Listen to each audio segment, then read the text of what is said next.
Sadhguru, we as students stay away from our homes, from the familial, emotional comforts. In terms of our careers, we move out seeking greener pastures. In that, we seek company in opposite sex. Some people get into relationships which gradually progresses to physical intimacy. Sadhguru, the question is then why, as generations, we cannot discuss it openly? Or is premarital sex still a taboo? See, this is not some kind of a prescription. This is an individual need. Right now, we must understand this. In this society, we handled human sexuality like this. Before a girl attains puberty, they are named.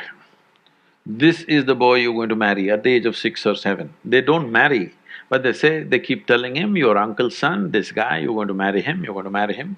They're telling him, you're going to marry her. So they have not seen each other, they have not met each other, they have nothing going, but emotionally they're being bound. Before they touch each other physically, they want them to be emotionally bound in a strong way. So this is the technique of the culture, how they dealt with it. So when you become or attain to your puberty, when your body blossoms into certain possibilities, now your emotions are already with somebody. So you handle your body, you don't go wild because your emotions are already attached to somebody.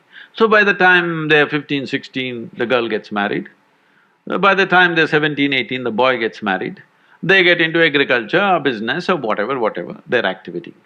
So one important aspect of the life of the youth is settled. One thing is emotion, another thing is a physical requirement. Both are settled at an early age. And of course, those days children came within a year or 2 years, so they got engaged and they got busy and life went on, all right? Today, our lives have changed because by the time you finish education, most people are minimum 24, 25 years of age. PhD means 30, what, 35?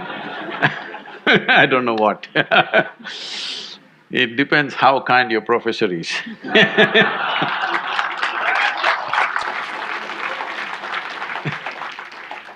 So, let us say average education time is 25 years of age. By the time they get employment and settle down somewhere to reasonable financial security, 30 years of time, all right?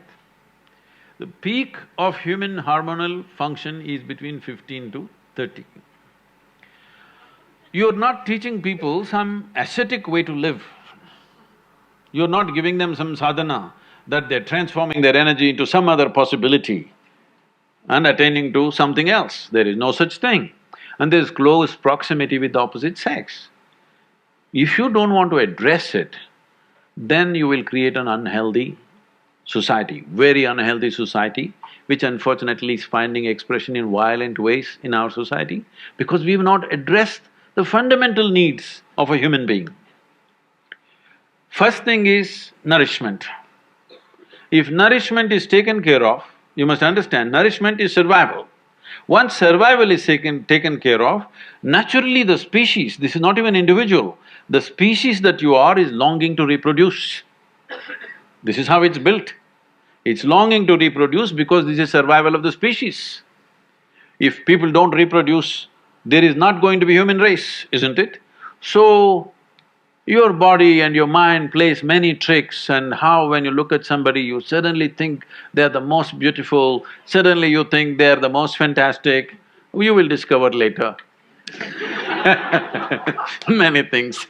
But initially, everything is clouded. See, I'm telling you, let's say you are 10, 12 years of age, you looked at people, they're quite normal.